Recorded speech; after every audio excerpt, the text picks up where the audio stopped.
आज हम आपको ऐसे सुपरस्टार अभिनेत्री से रूबरू करवाएंगे जिनकी मौत के बाद उनकी लाश तक छुपाकर रखी गई थी। इस अभिनेत्री की जिंदगी ही नहीं बल्कि इनकी मौत का रहस्य भी आपको हैरान कर देगा। यह 1950 में आई विमल राय की मूवी देवदास तो याद ही होगी और इस मूवी में पारो बनकर अमर होने वाली अभिनेत्री सुचित्रा सेन के बारे में आज हम इस वीडियो में बात करेंगे। उनका जन्म 6 अप्रैल 1931 को बंगाल में हुआ था और ये हिस्सा अभी बांग्लादेश में पड़ता है। और उनके पिता करुणामय एक स्कूल के हेडमास्टर थे, मगर बेटी को बचपन से ही अभिनय का शौक था और इसी वजह से ही उन्होंने बचपन से ही नाटकों में हिस्सा लिया करती थी। और कम ही लोगों को ये पता होगा कि उनका असली नाम रोमा था। उनका सिर्फ 15 इयर्स एज में ही उनकी शादी एक मशहूर बिजनेसमैन दिवानाथ सेनगुप्ता से कर दी गई थी। और जब शादी के बाद पति और ससुर को ये पता चला कि सुचित्रा फिल्मों में काम करना चाहती है तो दोनों ने उनका हौसला बढ़ाया। 1952 में बांग्ला फिल्म शेष कुथाई से उन्होंने बांग्ला फिल्म में कदम रखा था, मगर ये मूवी कभी भी रिलीज नहीं हो सकी।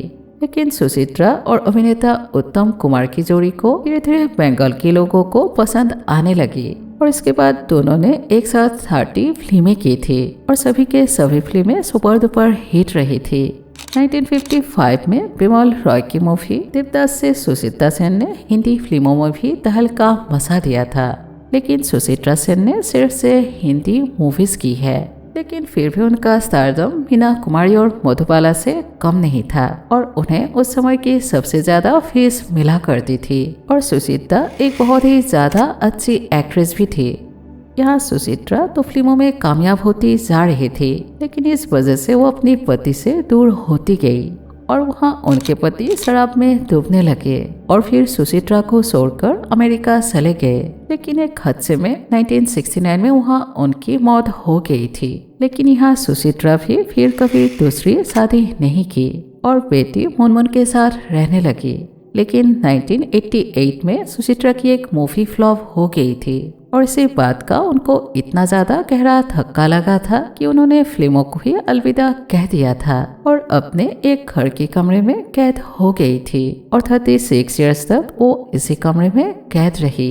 यानी कि उन्होंने अपनी दुनिया को सिर्फ एक ही फ्लैट में समेट ली थी। यहाँ तक कि उनकी बेटी और पोतियों को भी उनके कमरे में जाने की इजाजत नहीं थी और जब कभी कमरे से बाहर भी निकलती थी तो उनका पूरा चेहरा कपड़े से ढका होता था। लेकिन उनका ये वजह आज तक राज ही रही। लेकिन उन पर किताब लिखने वाले गोपाल कृष्ण राय का कहना है कि सुचित्रा ये चाहती थी कि दुनिया उन्हें उसी तरह से याद रखे जैसे वो खुद को फिल्मों में दिखाती थी। और फिर 1914 को उनको लंग्स इन्फेक्शन हो गया था और उनको कोलकाता हॉस्पिटल में भर्ती करवाया गया था।